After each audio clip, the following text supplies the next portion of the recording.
এত রিস্ক নিলেন? আর কি করবো ভাই, যেতে হবে। ঈদযাত্রার শেষ দিনে সবকিছু তুচ্ছ করে বাড়ি ফিরতে মরিয়া মানুষ। কানায় কানায় পূর্ণ লঞ্চ, কেবিনে গাদাগাদি, ঝুঁকি নিয়েও ট্রেনের ছাদে শত শত যাত্রী।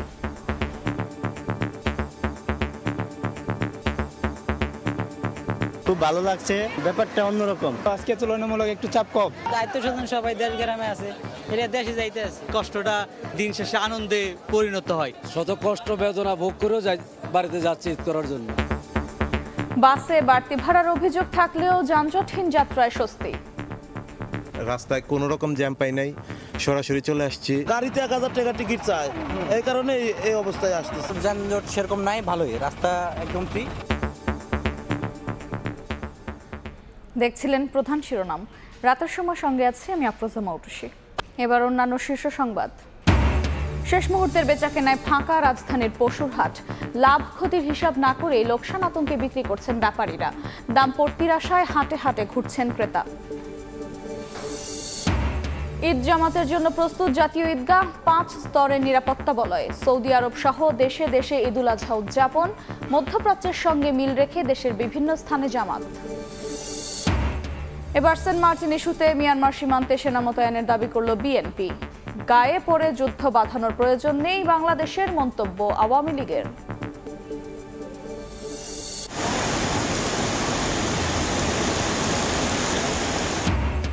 প্রবল বৃষ্টিতে সুনামগঞ্জের দোয়ারা বাজারে খাসিয়ামারা নদীর বেড়ি বাঁধে 5টি স্থানে ভাঙন, নিম্নাঞ্চল প্লাবিত।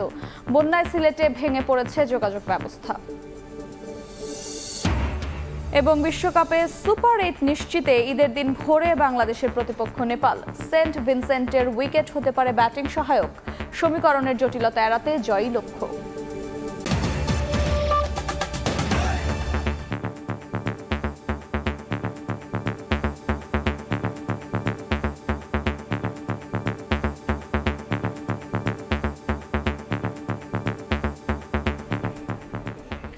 যে করেই হোক ঈদ উদযাপন করতে হবে প্রিয়জনদের সঙ্গে। এ কারণে ঈদযাত্রায় শেষ দিনেও লঞ্চ, ট্রেন ও বাস টার্মিনালে উপচে পড়া ভিড় ঘরমুখী মানুষের।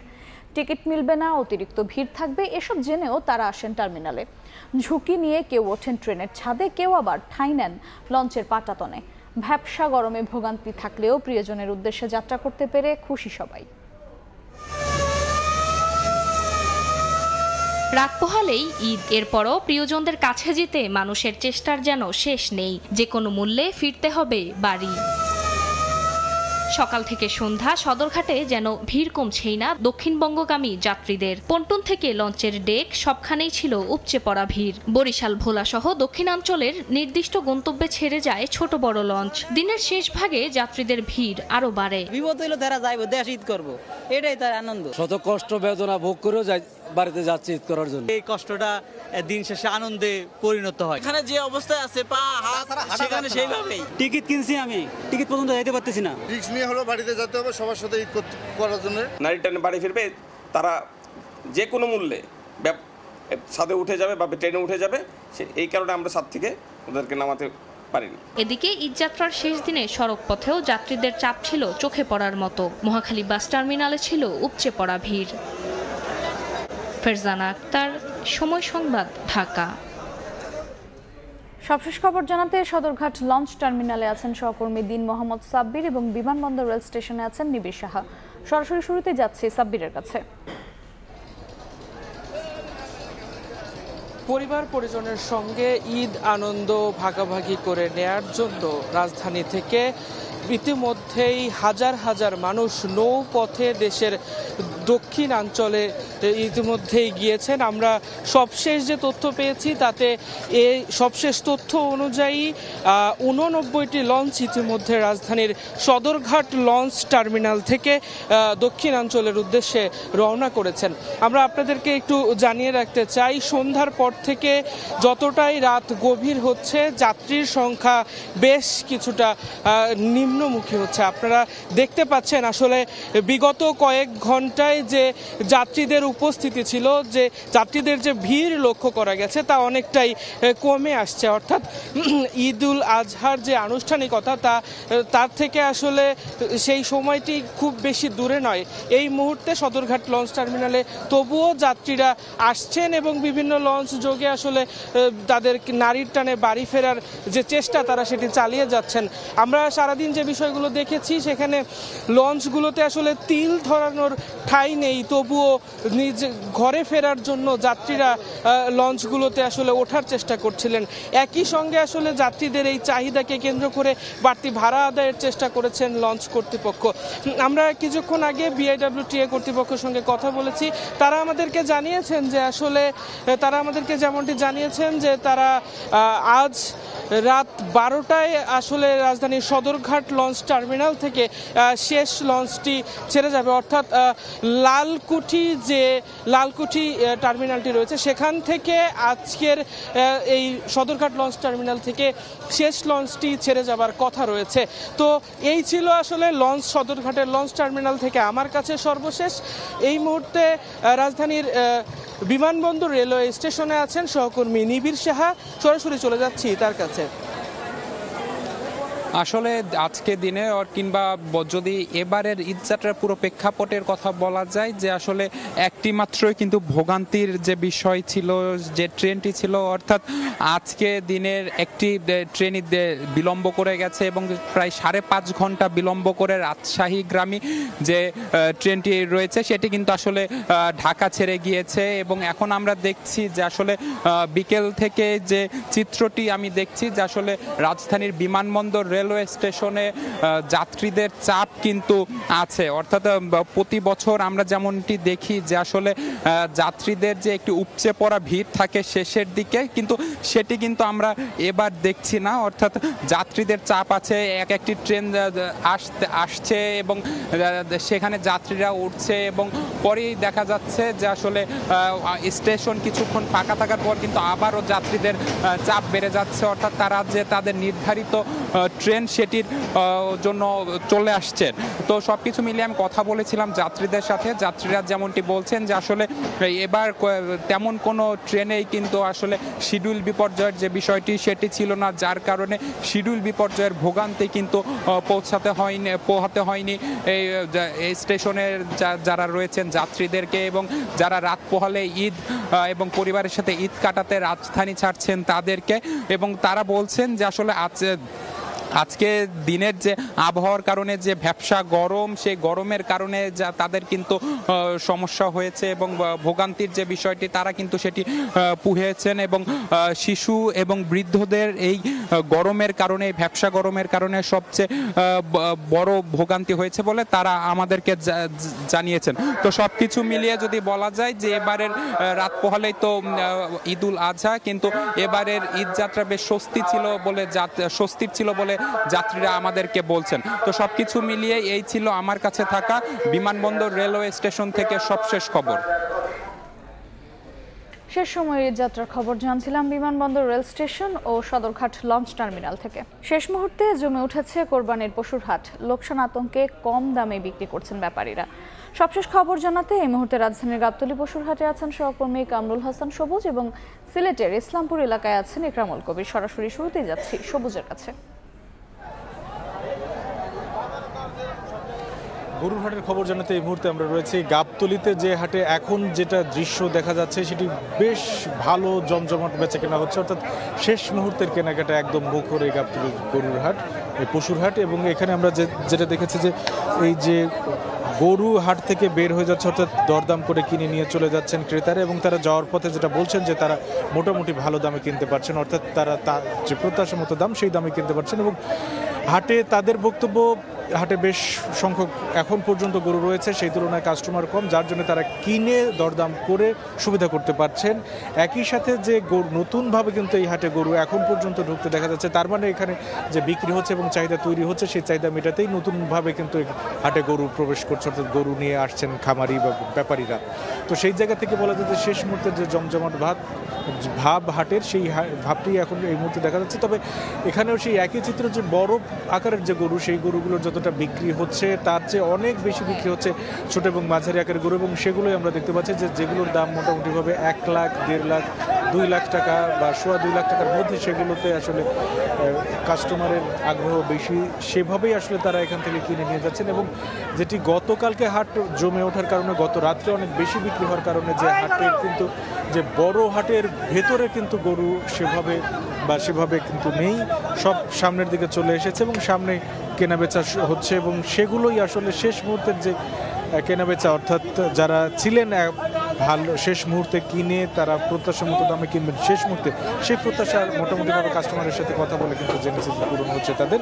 একই সাথে যারা গরু নিয়ে এসেছেন এই কোরবানির হাটে, তারা কিন্তু জানাচ্ছেন যে হয়তো কোনোভাবে অনেকগুলো যারা গরু নিয়ে এসেছেন তাদের হয়তো কোনোটাতে লাভ, কোনোটাতে লোকসান, সব কিছু মিলিয়ে তাদের হয়তো প্রত্যাশা মতো লাভ করতে না পারলেও তারা লোকসানের যে আলাপ, সেই লোকসানের হিসাবটা কিন্তু অনেকটাই কমে এসেছে এখানে। তো শেষ মুহূর্তের কেনা বেচা হচ্ছে গাবতলীর পশুর হাটে, এবং সেখানে ছোট এবং মাঝারি গরুর বিক্রি বেশি, এবং নতুনভাবে যে চাহিদা তৈরি হচ্ছে এবং সেই চাহিদা মেটাতে নতুনভাবে গরুও নিয়ে আসা হচ্ছে এই হাটে। তো আমার কাছে রাজধানীর গাবতলীর পশুর হাট থেকে এই মুহূর্তে এই ছিল কোরবানির পশু কেনা বেচার সবশেষ খবর। আমরা এখন চলে যাব সিলেটে, সেখানকার খবর জানাবেন সহকর্মী ইকরামুল কবির।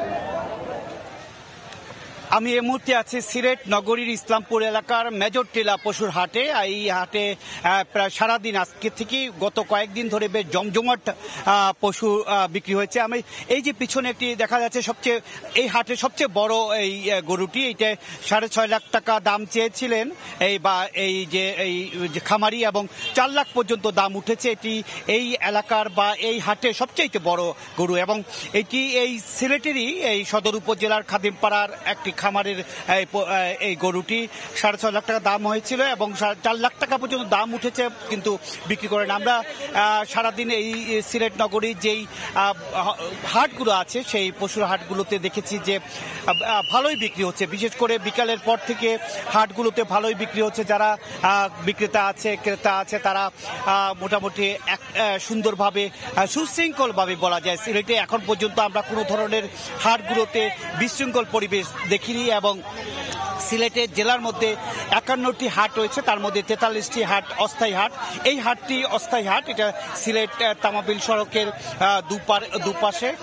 সড়কের দুপাশে যে খালি জায়গা আছে সেই খালি জায়গায় লিজ দিয়ে এই জায়গাতে হাট স্থাপন করা হয়েছে। এখানে ছোট বড় সবকিছু মিলে অনেক গরু উঠেছে, এবং এখান থেকে আমরা দেখেছি ভালোই গরু বিক্রি হচ্ছে এখানে, এবং যত রাত বাড়ছে তত গরু বিক্রির হারও বেড়ে যাচ্ছে। কারণ এখন দিনের বেলা বা গত আগেও দামে যে পরিমাণ দাম ছিল তার চেয়ে অনেকটাই কমে গেছে দামের, এবং দাম কমে যাওয়ার কারণ হচ্ছে কি, যারা বিভিন্ন জায়গা থেকে এই সিলেটের হাটে পশু এনেছিল তারা অন্তত যদি তাদের যেই দামে কিনা অন্তত সেই দামে যদি পেয়ে যায় সেই দামই তারা ছেড়ে দিচ্ছে। এবং এ কারণেই এই মুহূর্তে এসে বিভিন্ন বাজারে, এই বাজার সহ সিলেট নগরী বা সিলেট নগরীর বাইরে যে চিকনাগুল বাজার আছে বা জৈন্তাপুর বাজার আছে বা সব বাজারগুলোতেই একটু গরুর দাম কমে গিয়েছে। কমে যাওয়ার একটি কারণ হচ্ছে গিয়ে প্রচুর পরিমাণে প্রত্যেকটি বাজারে প্রচুর পরিমাণে গরু মজুত আছে, সেই পরিমাণ ক্রেতা নাই, এই কারণেই গরুগুলোর দাম কমে গেছে। মোটামুটি এই ছিল সিলেটের ইসলামপুর এলাকার মেজর টিলা পশুর হাট থেকে সবশেষ সময় কোরবানির পশু বেচাকেনার খবর জানছিলাম সিলেট ও রাজধানীর গাবতলী হাট থেকে। পবিত্র ঈদুল আজহা উপলক্ষে দেশবাসীর উদ্দেশ্যে শুভেচ্ছা বার্তা দিয়েছেন প্রধানমন্ত্রী শেখ হাসিনা। ত্যাগের মহিমায় উদ্ভাসিত হয়ে দেশের কল্যাণে কাজ করতে সবার প্রতি আহ্বান জানান সরকার প্রধান। প্রিয় দেশবাসী, আসসালামু আলাইকুম। বছর ঘুরে আবার আমাদের মাঝে ফিরে এসেছে পবিত্র ঈদুল আজহা। আপনাদের ঈদুল আজহার শুভেচ্ছা জানাচ্ছি। ঈদ মোবারক। ঈদুল আজহার শিক্ষা ধারণ করে আসুন আমরা ত্যাগের মহিমায় উজ্জীবিত হয়ে দেশ ও দেশের মানুষের কল্যাণে কাজ করি। পবিত্র ঈদুল আজহা আমাদের সকলের জীবনে বয়ে আনুক অনাবিল আনন্দ, সুখ, শান্তি ও স্বাচ্ছন্দ্য। সবাই ভালো থাকুন, সুস্থ থাকুন, নিরাপদ থাকুন। ঈদ মোবারক। সৌদি আরবের মক্কায় পবিত্র ঈদুল আজহার নামাজ আদায় করেছেন লাখ লাখ মুসল্লি। এদিন জামারায় শয়তানের উদ্দেশ্যে পাথর নিক্ষেপ শেষে মিনায় ফিরে পশু কোরবানি করেন হাজিরা। বিস্তারিত জানাচ্ছেন আরিফুর রহমান।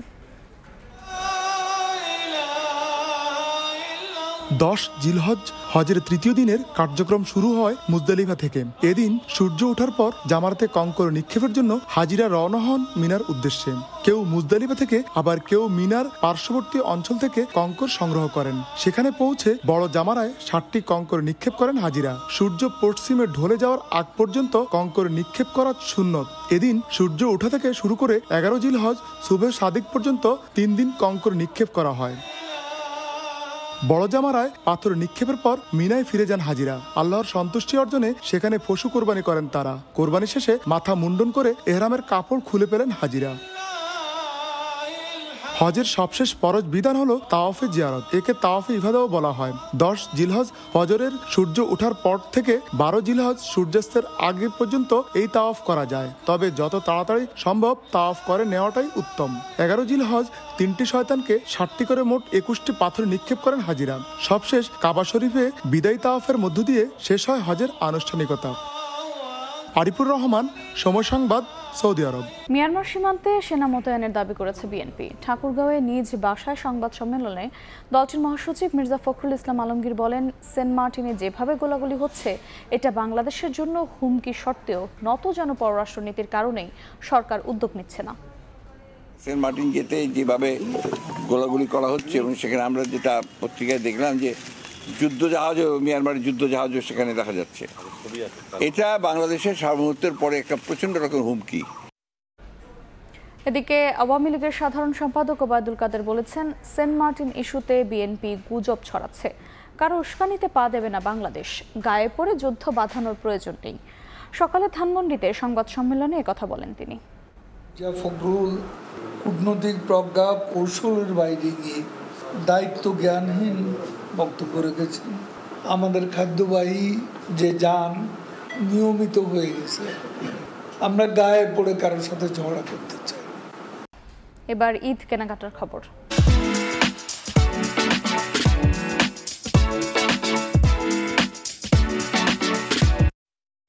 কর্মজীবী নারী, গৃহিণী কিংবা শিক্ষার্থীদের কাছে দিন দিন আরও জনপ্রিয় হয়ে উঠেছে অনলাইনে কেনাকাটা। আর ক্যাশলেস পেমেন্টের সঙ্গে ক্যাশব্যাক ডিসকাউন্ট কেনাকাটা এনেছে স্বাচ্ছন্দ্য। একটি বেসরকারি গণমাধ্যমে কাজ করেন আতিয়া সুলতানা। কর্মব্যস্ত জীবনে বাজার কিংবা শপিং মলে গিয়ে কেনাকাটার সময় পান খুব কম, যে কারণে তার ভরসা অনলাইন কেনাকাটা। আর মূল্য পরিশোধ করেন কার্ড কিংবা মোবাইল ব্যাংকিং এর মাধ্যমে। গ্রোসারি থেকে শুরু করে আমি সবটাই অনলাইনেই অর্ডার করে থাকি। পেমেন্টের সিস্টেমটা যেটা হচ্ছে, আমাকে ক্যাশ ক্যারি করতে হচ্ছে না, কিংবা ক্যাশ নিয়ে আমি সঙ্গে সঙ্গে হয়তো বা সরাসরি ব্যাংক পে করে দিচ্ছি কিংবা বিকাশ পে করে দিচ্ছি। তার মতো কামরুন নাহার সাদিয়াও স্বস্তি পান অনলাইন কেনাকাটাতেই। তার মতে ক্যাশলেস পেমেন্টে ক্যাশব্যাক আর ডিসকাউন্ট অফার এই ধরনের কেনাকাটায় স্বাচ্ছন্দ্য এনেছে। ক্যাশ অন ডেলিভারি দিতে পারছি, আবার দেখা যায় বিভিন্ন সময় আমি অনলাইন ব্যাংকিং থাকে কিংবা হচ্ছে বিকাশ এই ধরনের যেই পারচেসগুলো থাকে ওগুলো হচ্ছে বিভিন্ন ধরনের ডিসকাউন্ট দেওয়া থাকে। শুধু কর্মজীবী নারীরাই নন, শিক্ষার্থী গৃহিণীদের মধ্যে অনেকেই এখন সময় বাঁচাতে আর বাইরে বের হবার ঝুঁকি এড়াতে কেনাকাটা করছেন অনলাইন শপগুলো থেকেই। অনলাইনে শপিংটা হচ্ছে এরকম যে আমরা মানে সময়ের স্বল্পতার জন্য বা আমরা যে কোনো ইয়ের জন্য যে আমরা হচ্ছে অনলাইনের উপর খুব বেশি ডিপেন্ড করি। দেখা যাচ্ছে ফিজিক্যাল আমার হাতে টাকা নেই, আমি বিকাশ থেকে পে করে দিলাম, আমি আমার প্রোডাক্টটা হাতে পেলাম। কষ্ট করে গরমে আসাও লাগে না, বা আমরা অনলাইনে ট্রেন্ডিং অনেক ড্রেসও পেয়ে যাচ্ছি যেটা মার্কেটে অনেক সময় পাওয়া যায় না।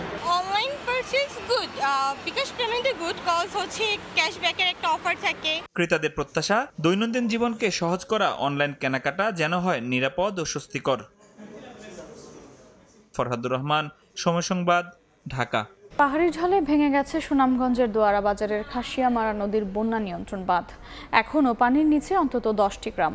ক্ষতিগ্রস্ত হয়েছে আমনের বীজতলা, আউশ, সবজি ক্ষেত ও ঘরবাড়ি। এদিকে পানি উন্নয়ন বোর্ড জানায়, উজানে বৃষ্টিপাত অব্যাহত থাকলে রয়েছে বন্যার শঙ্কা। প্রচণ্ড গতিতে ঢুকছে উজান থেকে নেমে আসা পাহাড়ি ঢলের পানি। বৃষ্টি যেন মরার ওপর খাড়ার ঘা। রোববার ভোর থেকে বেলা 11টা পর্যন্ত বজ্রসহ বৃষ্টিপাত হয়। ভারতের মেঘালয় থেকে নেমে আসা এই ঢল সুনামগঞ্জের দোয়ারা বাজার উপজেলার সুরমা, চেলা, চলতি, মরাচেলা, খাসিয়ামারা, মৌলা, কালিউরি ও ধুমখালি সহ সকল নদী দিয়ে প্রবাহিত হচ্ছে। সীমান্তের ওপার থেকে বয়ে আসা খাসিয়ামারা নদীর স্রোতে লক্ষ্মীপুর ইউনিয়নের নোয়াপাড়া, ইদ্রিসপুর, চৌকিরঘাট বেড়িবাঁধ ভেঙে বিভিন্ন হাওরে পানি ঢুকে পড়েছে। তলিয়ে গেছে আমনের বীজতলা, আউশ, সবজি ক্ষেত ও ঘরবাড়ি। এখনো পানির নিচে লক্ষ্মীপুর, বগলা বাজার ও বাংলা বাজার ইউনিয়নের অন্তত 10টি গ্রাম। এছাড়া ছাতক উপজেলার কিছু নিম্নাঞ্চল প্লাবিত হয়েছে। এতে চরম ভোগান্তিতে পড়েছেন বাসিন্দারা। উপরে পানির চাপটা বেশি বাড়ার কারণে আজকে দুই পারের এই ক্ষতির সম্মুখীন হয়েছে। পানিটা বাড়লে যদি আমরা রাস্তা বেরিবান ভাঙে আমরা একদম নিঃস্ব হয়ে যাই। খুব বিপাকে আছি, খাওয়া দাওয়া চুলার মেজে নান্দা চলে না। ক্ষতিগ্রস্তদের সহযোগিতার কথা জানিয়েছে স্থানীয় প্রশাসন। গত ২৬ মে বছরের প্রথম দফা ও ১৩ জুন দ্বিতীয় দফায় সুনামগঞ্জ সদর, ছাতক, বিশম্ভরপুর, তাহিরপুর এবং ১৫ জুন তৃতীয় দফায় দোয়াবাজার উপজেলায় পাহাড়ি ঢল নামে। সময় সংবাদ, সুনামগঞ্জ।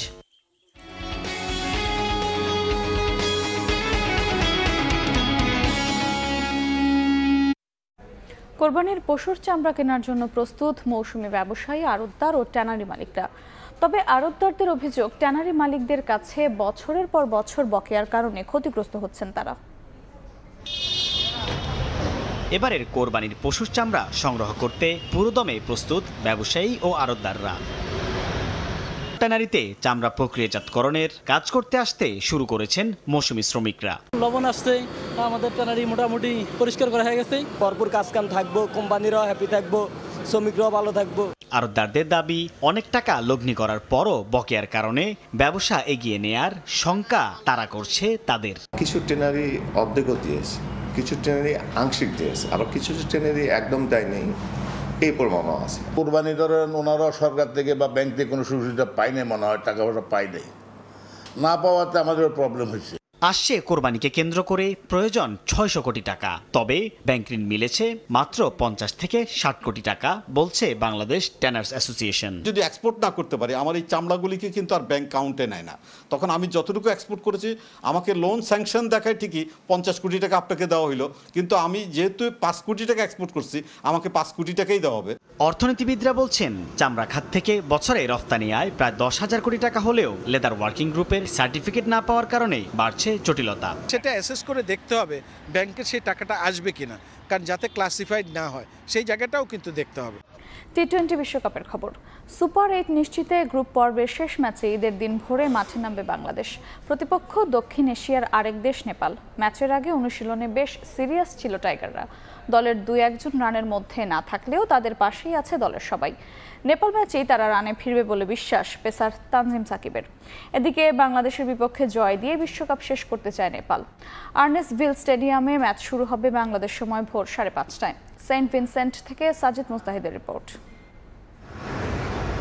আর্নেস্টভিল স্টেডিয়ামে তখনও আগের রাতের রুদ্ধশ্বাস ম্যাচের রেস্ট কাটেনি। সকাল সকাল মাঠে হাজির বাংলাদেশ ক্রিকেট দল। ম্যাচের আগের দিন অনুশীলনে ছিলেন না সাকিব, মাহমুদুল্লাহ, তাসকিন ও লিটন। গেল ম্যাচে 7 বলে 14 রানের ক্যামিও খেলা জাকের আলী অনেককে নিয়ে বেশ কিছুটা সময় কথা বললেন হেড কোচ হাথুরু সিংহে। নেপালের বিপক্ষে ম্যাচে তার কাছে কি চাওয়া সেটাই হয়তো বলে দিয়েছেন কোচ। অবশ্য জাকের হৃদয়টা পারলেও অনেকেই নিজেদের কাজটা ঠিক মতো করতে পারছেন না। বিশেষ করে বলতে হয় লিটন শান্তর কথা। তারপরও টিমমেট, কোচিং স্টাফদের পাশেই পাচ্ছেন তারা। তারা তাদের 100%টা যদি দেয় ইনশাল্লাহ, এবং তারা খুবই চেষ্টা করতেছে নিজেরা 100% দেওয়ার জন্য। হয়তো 2-1 জন রান করতে পারতেছে না, কিন্তু আমি খুব বিশ্বাস করি যে টিমমেট হিসাবে বা আমরা সবাই বিশ্বাস করি তারা খুব তাড়াতাড়ি রানে ফিরবে। নেপালকে নিয়ে হয়তো দুদিন আগেও খুব বেশি চিন্তার কিছু ছিল না, কিন্তু দক্ষিণ আফ্রিকার বিপক্ষে ম্যাচের পর বড়সড় পরিবর্তন এসেছে সেই ধারণায়। Doesn't matter who is the opponent, আমরা সবার সাথে একইভাবে খেলার চেষ্টা করব। দক্ষিণ আফ্রিকার বিপক্ষে এমন একটা ম্যাচ হারের পর অনুশীলন করেনি নেপাল। সংবাদ সম্মেলনে আসা দলের কোচও তখনও ভুলতে পারেননি ম্যাচটা।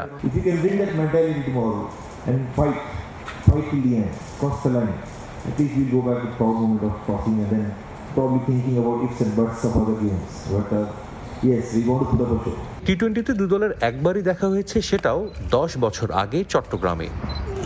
বাংলাদেশ সুপার 8-এ এক পা দিয়েই রেখেছে, তারপরও রয়ে গেছে কিছু যদি কিন্তু। তবে নেপালের বিপক্ষে পূর্ণ পয়েন্ট পেলে কোনো সমীকরণের মারপ্যাচ ছাড়াই টাইগাররা পা রাখবে সুপার 8-এ। তাকিয়ে থাকতে হবে না শ্রীলঙ্কা নেদারল্যান্ডস ম্যাচের দিকেও। শান্তরাও নিশ্চয়ই সেই লক্ষ্য নিয়ে মাঠে নামবে নেপালের বিপক্ষে। সেন্ট ভিনসেন্ট থেকে সাজিদ মুস্তাহিদ, সময় সংবাদ। এ পর্যায়ে শীর্ষ সংবাদগুলো জানিয়ে দিচ্ছি আরেকবার।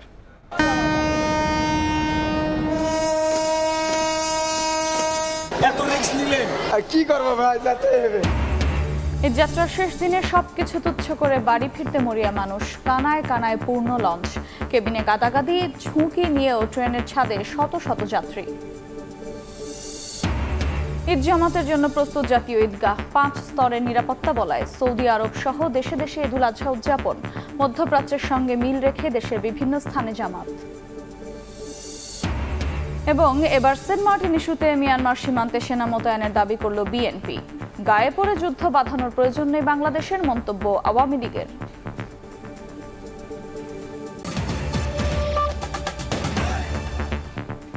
এই ছিল রাতের সময়। এরপর দেখবেন সম্পাদকীয়, সঙ্গেই থাকুন সময়ের।